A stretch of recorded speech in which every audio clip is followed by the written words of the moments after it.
ರೇಪಿಸ್ಟ್ಗಳಿಗೆ ಬಿತ್ತು ನೋಡ್ರಿ ಗೂಸ. Gang rape ಅನ್ನುವಂಥದ್ದು ಹುಬ್ಬಳ್ಳಿಯಲ್ಲಿ ಆಯಿತು. ಈ ಮೂರು ಜನ ಆಕೆಯನ್ನು ಅಬ್ಸರ್ವ್ ಮಾಡಿ ಏಕಾಏಕಿ ಆಕೆಯ ಮೇಲೆ ಅಟ್ಯಾಕ್ ಮಾಡೋದಕ್ಕೆ ಪ್ರಾರಂಭ ಮಾಡ್ತಾರೆ.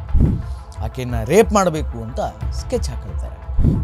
ರೇಪ್ ಮಾಡ್ತಾರೆ. ರೇಪ್ ಮಾಡೋದು ಅಷ್ಟೇ ಅಲ್ಲದೆ ಅದನ್ನು ವಿಡಿಯೋ ಮಾಡಿ ಅದನ್ನು ಹರಿಬಿಡುವಂತಹ ಕೆಲಸವನ್ನು ಮಾಡ್ತಾರೆ. ಈ ನನ್ನ ಮಕ್ಕಳು ಹೇಳಿದ್ರಂತೆ ನಮ್ಮನ್ನು ಬಡದ್ರು ಅಂತ ಹೇಳಿ ಆ ಪೊಲೀಸರು ಕಂಪ್ಲೇಂಟ್ ತಗೊಂಡ್ರು. ತಪ್ಪಿತಸ್ಥರಿಗೆ ಹೊಡೆದಿದ್ದು, ಕಾಮುಕರಿಗೆ ಹೊಡೆದಿದ್ದು, ಈ ರೇಪಿಸ್ಟ್ಗಳಿಗೆ ಹೊಡೆದಿದ್ದು ಬಿಟ್ಟರೆ ಆ 40 ಜನರ ಪೈಕಿ 4 ಜನರನ್ನ ಸ್ಟೇಷನ್ಗೆ ಕರ್ಕೊಂಡು ಬಂದು ವಿಚಾರಣೆ ನಡೆಸಿದ್ದಾರೆ ಹುಬ್ಬಳ್ಳಿಯ ಪೊಲೀಸರು. ನಮಸ್ಕಾರ, ರೆಬಲ್ ಟಿವಿಯ ವಿಶೇಷ ಕಾರ್ಯಕ್ರಮಕ್ಕೆ ಸ್ವಾಗತ. ನಾನು ಶ್ರೀನಿವಾಸ್ ವೈದ್ಯ. ರೇಪಿಸ್ಟ್ಗಳಿಗೆ ಬಿತ್ತು ನೋಡ್ರಿ ಗೂಸ. ಮೊನ್ನೆಯಷ್ಟೇ ಹುಬ್ಬಳ್ಳಿಯಲ್ಲಿ ಒಂದು ದೊಡ್ಡ ಗ್ಯಾಂಗ್ ರೇಪ್ ಅನ್ನುವಂಥದ್ದು ನಡೆದಿದೆ. ಅದು ಹುಬ್ಬಳ್ಳಿಯ ಜನರನ್ನು ಒಂದು ಕಡೆ ಬೆಚ್ಚಿ ಬಿಡಿಸಿದೆ. ಇನ್ಫ್ಯಾಕ್ಟ್ ಕೆಲ ದಿನಗಳಿಂದ ಹುಬ್ಬಳ್ಳಿಯಲ್ಲಿ ನಡೆಯಬಾರದಂತಹ ಘಟನೆಗಳು, ಕ್ರೈಮ್ಗಳು, ಅಫೆನ್ಸ್ಗಳು ನಡೀತಾ ಇದೆ.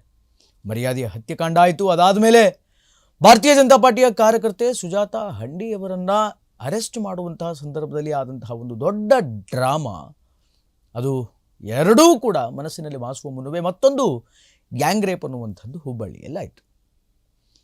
ಒಬ್ಬ ಸಂತಸ್ತೆ ಹೆಣ್ಣುಮಗಳು, ಆಕೆ ನಿರಂತರವಾಗಿ ಹುಬ್ಬಳ್ಳಿಯಲ್ಲಿಯೇ ಹಲವು ದಿನಗಳಿಂದ ತನ್ನ ಜೀವನವನ್ನು ಸಾಗಿಸ್ತಾ ಇದ್ಲು. ಮೂಲತಃ ಹಾವೇರಿಯವಳು. ಆಕೆಯ ಗಂಡ ಅದು ಯಾವುದೋ ಒಂದು ಕೇಸ್ನಲ್ಲಿ ಶಿವಮೊಗ್ಗ ಜೈಲಲ್ಲಿದ್ದಾನೆ. ಆತನೂ ಕೂಡ ಆರೋಪಿನೋ ಅಪರಾಧಿನೋ ಗೊತ್ತಿಲ್ಲ, ಶಿವಮೊಗ್ಗ ಜೈಲಲ್ಲಿದ್ದಾನೆ. ಗಂಡನ ಜೊತೆ, ಗಂಡನ ಮನೆಯವರ ಜೊತೆ ಕಲಹ ಮಾಡಿಕೊಂಡು ಆಕೆ ಮನೆ ಬಿಟ್ಟು ಹುಬ್ಬಳ್ಳಿಗೆ ಬರ್ತಾಳೆ.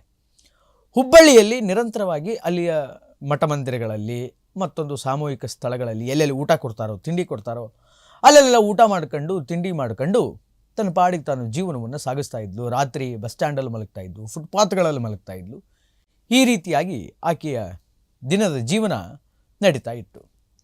ಆಕೆಯನ್ನು ಅಬ್ಸರ್ವ್ ಮಾಡಿದಂತಹ, ಇಲ್ಲೇನು ಸ್ಕ್ರೀನ್ ಮೇಲೆ ಕಾಣ್ತಿದ್ದಾರಲ್ಲ, ಈ ಮೂರು ಜನರ ಪೈಕಿ ಶಿವಾನಂದ ಅನ್ನುವಂಥವನು, ಗಣೇಶ ಅನ್ನುವಂಥವನು, ಪ್ರದೀಪ ಅನ್ನುವಂಥವನು, ಈ ಮೂರು ಜನ ಆಕೆಯನ್ನು ಅಬ್ಸರ್ವ್ ಮಾಡಿ ಏಕಾಏಕಿ ಆಕೆಯ ಮೇಲೆ ಅಟ್ಯಾಕ್ ಮಾಡೋದಕ್ಕೆ ಪ್ರಾರಂಭ ಮಾಡ್ತಾರೆ. ಆಕೆಯನ್ನು ರೇಪ್ ಮಾಡಬೇಕು ಅಂತ ಸ್ಕೆಚ್ ಹಾಕಿರ್ತಾರೆ. ಸ್ಕೆಚ್ ಹಾಕ್ಕೊಂಡು ಊಟ ಕೊಡುವಂತಹ ನೆಪದಲ್ಲಿ ಆಕೆಯನ್ನು ಆಟೋ ಹತ್ತಿಸಿಕೊಂಡು ಊರು ಹೊರಗಿನ ಒಂದು ಸರ್ಕಲಿಗೆ ಕರ್ಕೊಂಡು ಹೋಗಿ ಆಕೆಗೆ ಮದ್ಯಪಾನ ಮಾಡಿಸಿ ರೇಪ್ ಮಾಡ್ತಾರೆ. ರೇಪ್ ಮಾಡೋದು ಅಷ್ಟೇ ಅಲ್ಲದೆ ಅದನ್ನು ವಿಡಿಯೋ ಮಾಡಿ ಅದನ್ನು ಹರಿಬಿಡುವಂತಹ ಕೆಲಸವನ್ನು ಮಾಡ್ತಾರೆ. ನೋಡಿ ಎಷ್ಟು ಕ್ರೌರ್ಯ ಮೆರೆದಿದ್ದಾರೆ ಈ ನನ್ನ ಮಕ್ಕಳು.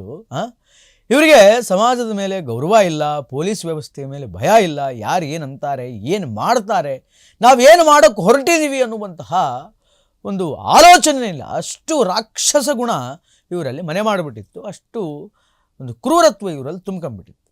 ಅದನ್ನು ವಿಡಿಯೋ ಮಾಡಿ ವಿಕೃತಿ ಮೆರೆದು ಅದನ್ನು ಎಲ್ಲ ಕಡೆಗೂ ಕೂಡ ಹರಡಿಸ್ತಾರೆ.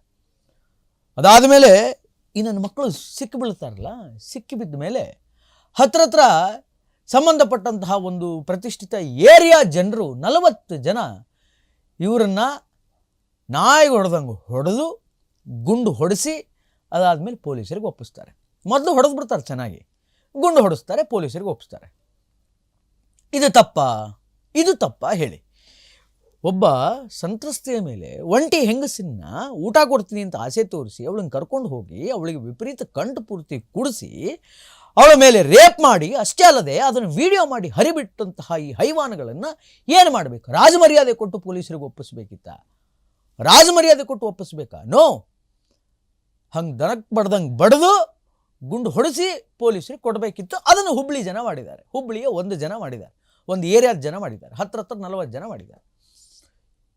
ಈ ಆರೋಪಿಗಳೆಲ್ಲ ಏನಿದ್ದಾರೆ, ಇವರು ನಮ್ಮನ್ನು ಥಳಿಸಿದ್ರು ಅಂತ ಹೇಳಿ ಪೊಲೀಸರಿಗೆ ಕಂಪ್ಲೇಂಟ್ ಕೊಟ್ಟಿದ್ದಾರೆ. ಮತ್ತೇನೋ ಭಾಳ ದೊಡ್ಡ ಗನಂಧಾರಿ ಕೆಲಸ ಮಾಡಿದ್ದೀರಪ್ಪ ನೀವು, ರೇಪ್ ಮಾಡಿಬಿಟ್ಟಿದ್ದೀರಿ, ರೇಪ್ ಮಾಡಿ ವಿಡಿಯೋ ಮಾಡಿ ಅದನ್ನು ಹರಿಬಿಟ್ಟಿದ್ದೀರಿ, ಬಹಳ ದೊಡ್ಡ ಸಮಾಜಮುಖಿ ಕೆಲಸ ಇದು, ಆದರ್ಶಪೂರ್ಣ ಕೆಲಸ ಇದು ಅಂಥೇಳಿ ಗೌರವದಿಂದ ಹೂವಿನ ಮಾರೆ ಹಾಕಿ ಇವರಿಗೆ ಸನ್ಮಾನ ಮಾಡಿ ತಲೆಗೆ ಪೇಟ ಇಟ್ಟು ತಿಲಕ ಹಚ್ಚಿ ಆರತಿ ಬೆಳಗಿ ಪೊಲೀಸರಿಗೆ ಕೊಡಬೇಕಿತ್ತ? ಹೊಡೆದೆ ಬಡಿದೆ ಇವ್ರನ್ನ ಪೊಲೀಸರಿಗೆ ಕೊಡೋ ಬದಲು ಹಿಂಗೆ ಮಾಡಿ ಇಷ್ಟು ವೈಭವೀಕರಣದಿಂದ ಇವ್ರಿಗೆ ಪೊಲೀಸರಿಗೆ ತಲುಪಿಸ್ಬೇಕಿತ್ತ? What non sense. ಈ ನನ್ನ ಮಕ್ಕಳು ಹೇಳಿದ್ರಂತೆ ನಮ್ಮನ್ನು ಬಡದ್ರು ಅಂತ ಹೇಳಿ ಆ ಪೊಲೀಸರು ಕಂಪ್ಲೇಂಟ್ ತಗೊಂಡ್ರಂತೆ.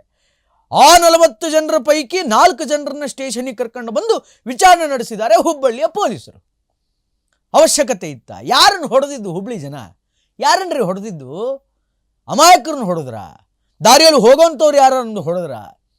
ಯಾರು ಮಾಡಬಾರ್ದಂತಹ ಈ ನೀಚ ಕೆಲಸವನ್ನು ಮಾಡಿದ್ರು ಅಂಥವ್ರಿಗೆ ಹೊಡೆದಿದ್ದು, ತಪ್ಪಿತಸ್ಥರಿಗೆ ಹೊಡೆದಿದ್ದು, ಕಾಮುಕರಿಗೆ ಹೊಡೆದಿದ್ದು, ಈ ರೇಪಿಸ್ಟ್ಗಳಿಗೆ ಹೊಡೆದಿದ್ದು ಬಿಟ್ಟರೆ ಸೃಜನಶೀಲ ವ್ಯಕ್ತಿಗಳಿಗೆ, ಸಾತ್ವಿಕ ಜೀವರಾಶಿಗಳಿಗೆ ಏನು ಪೊಲೀಸರು ಹೊಡೆದಿಲ್ಲ, ಒಳ್ಳೆ ಜನರಿಗೆ ಹೊಡೆದಿಲ್ಲ, ನಿಯತ್ತಾಗಿ ದುಡ್ಕೊಂಡು ತಿನ್ನೋರಿಗೆ ಹೊಡೆದಿಲ್ಲ.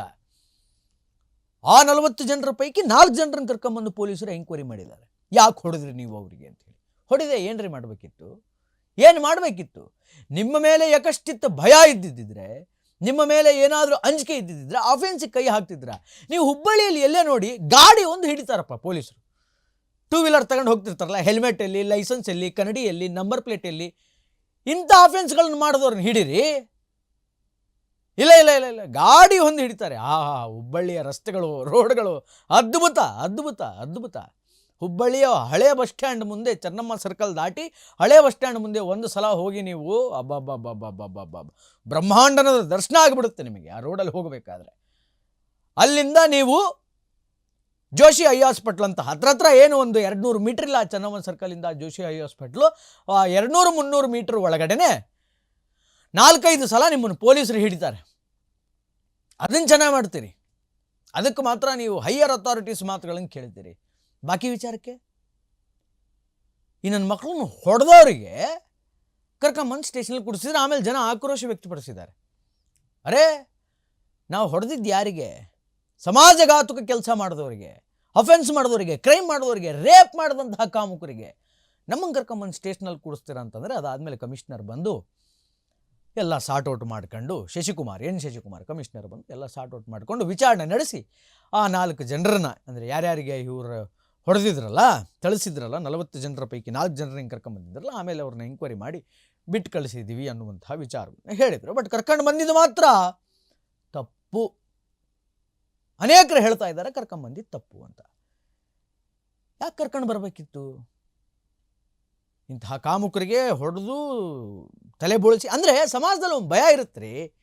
ನಾವೇನು ಮಾಡಿದ್ರು ನಡೆದು ಬಿಡುತ್ತೆ, ಕಾನೂನು ನಮ್ಮನ್ನೇನು ಮಾಡ್ಕೊಳಕ್ಕಾಗಲ್ಲ, ಒಂದು 6 ತಿಂಗಳು ಜೈಲಿಗೆ ಹೋಗಿ ಆಮೇಲೆ ಬಂದ್ಬಿಡ್ತೀನಿ ಹೊರಗಡೆ ವಾಪಸ್ಸು, ಪೊಲೀಸರು ಏನು ಮಾಡ್ಕೊಳಕ್ಕಾಗಲ್ಲ ಅನ್ನುವಂಥ ದರ್ಪದಲ್ಲಿ ಇರ್ತಾರಲ್ಲ, ಅವರಿಗೆ ಒಂದು ಭಯ ಸೃಷ್ಟಿ ಆಗಬೇಕು. ಯಾರು ಏನು ಮಾಡಿಲ್ಲ ಅಂತಂದ್ರೆ ಧರ್ಮದ ಏಟು ಅನ್ನೋದು ಒಂದಿದೆ, ಆ ಹೇಟು ಬೀಳುತ್ತೆ. ಆ ಹೇಟು ಬಿದ್ದರೆ ಎಫೆಕ್ಟ್ ಆಗುತ್ತೆ, ನನಗೊಂದೇ ಅಲ್ಲ ನನ್ನ ಕುಟುಂಬಕ್ಕೆ ಎಫೆಕ್ಟ್ ಆಗುತ್ತೆ, ನನ್ನ ಮನೆಯವರಿಗೆ ಎಫೆಕ್ಟ್ ಆಗುತ್ತೆ ಅನ್ನುವಂತಹ ಯಕಶ್ಚಿತ್ ಭಯ, ಅಂಜಿಕೆ ಜನಗಳಲ್ಲಿ ಬರಬೇಕು. ಇಂತಹ ಅಫೆನ್ಸ್ ಮಾಡೋರಿಗೆ, ಕ್ರೈಮ್ ಮಾಡುವಂತಹ ಆಲೋಚನೆ ಇರೋರಿಗೆ ಅಂತಹ ಆಲೋಚನೆಗಳು ಬರಬೇಕು. ಏನಾಗುತ್ತೆ ಮುಂದೆ, ಏನು ಮಾಡಿಬಿಡ್ತಾರೆ, ಜನ ಹೊಡೆದ್ಬಿಟ್ರೆ ಹೆಂಗೆ ಅನ್ನುವಂಥ ಭಯ ಬಂದಾಗ ಮಾತ್ರ ಇಂತಹ ಕ್ರೈಮ್ಗಳು ನಿಲ್ಲುತ್ತೆ. ಮೊದಲು ಆಕೆಯ ಮೇಲೆ ರೇಪ್ ಆದಾಗ ಸ್ವಯಂ ಆಧಾರಿತ ಕೇಸನ್ನು ರಿಜಿಸ್ಟರ್ ಮಾಡ್ಕೊಂಡಿದ್ರು. ವಿಡಿಯೋ ಫೋಟೋಗಳು, ಆಕೆಯ ಮೇಲೆ ರೇಪ್ ಆದಂಥ ವಿಡಿಯೋ ಫೋಟೋಗಳು ಎಲ್ಲ ಕಡೆ ಹರಿದಾಡ್ತಾ ಇದ್ದಿದ್ದರಿಂದ ಆಮೇಲೆ ಆ ಹೆಣ್ಣುಮಗಳು ಸಿಗ್ತಾಳೆ. ಆಕೆಯನ್ನು ಕರ್ಕೊಂಡು ಬಂದು ಆಮೇಲೆ ಆಕೆ ಕೈಯಿಂದ ಕಂಪ್ಲೇಂಟನ್ನು ರಿಜಿಸ್ಟರ್ ಮಾಡಿಸ್ಕೊಳ್ತಾರೆ. ಈಗ ಏನು ಈ ಮಹಾನುಭಾವರು ಇದ್ದಾರಲ್ಲ, ಪೊಲೀಸರ ವಶದಲ್ಲಿದ್ದಾರೆ. ನೋಡೋಣ ಈ ಕೇಸ್ ಎಲ್ಲಿವರೆಗೂ ಹೋಗುತ್ತೆ, ಏನಾಗುತ್ತೆ ಅಂತ. ಆದರೆ ಜನಗಳು ಮೊದಲು ಇವರನ್ನು ತದಕಿದ್ದು, ಗುಂಡು ಹೊಡೆಸಿದ್ದು, ಆಮೇಲೆ ಪೊಲೀಸರಿಗೆ ಕೊಟ್ಟಿದ್ದು, that's the best job according to many. ಸುಮಾರು ಜನರ ಪ್ರಕಾರ ಅದು ಒಳ್ಳೆಯ ಕೆಲಸವೇ. ಆದರೆ ಅವರನ್ನು ಯಾಕೆ ಹೊಡೆದ್ರಿ ನೀವು ಅಂತಂತ ಹೇಳಿ ಇವ್ರ ಕಡೆ ಮಾತನ್ನು ಕೇಳಿಕೊಂಡು ಆ 40 ಜನರ ಪೈಕಿ 4 ಜನರನ್ನು ಕರೆಸ್ಕೊಂಡು ಸ್ಟೇಷನಲ್ಲಿ ಕೂಡಿಸ್ಕೊಂಡು ಎಂಕ್ವೈರಿ ಮಾಡಿದ್ರಲ್ಲ ಹುಬ್ಬಳ್ಳಿ ಪೊಲೀಸರು, ಆ ನಡೆಯನ್ನು ಒಪ್ಪಲಿಕ್ಕಿಲ್ಲ ಯಾರು. ಅದರಿಂದ ಹಂಗಾಗೋದು ಬೇಡ. ತಪ್ಪು ಮಾಡಿದ್ದಾರೆ ಅಂತ ಗೊತ್ತಾದರೆ ಜನ ಥಳಿಸ್ತಾರೆ, ಯಾರೂ ಸಹಿಸ್ಕೊಂಡು ಕೂಡಲ್ಲ.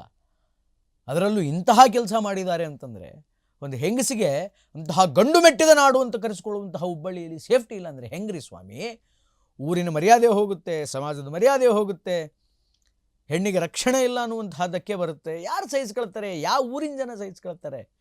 ನೋ ಒನ್ ವಿಲ್ ಬೇರ್ ದ್ಯಾಟ್.